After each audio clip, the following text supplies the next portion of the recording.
തീക്ഷ്ണമായി പുലരക്കിരണകരങ്ങളാൽ ഇവളെ നീ ആകാശമേ കഥയിലെ ഹോറിയോ ഞാൻ കടലെടുക്കാനിന്റെ മരതകഗ്രഹം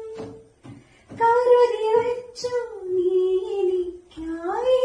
പരിചിതപുരം ഇവിടമോ ശരണാലയം നീ തരും കരുണാകരം നമ്മളെത്തിയ പവിഴ ദ്വീപജലം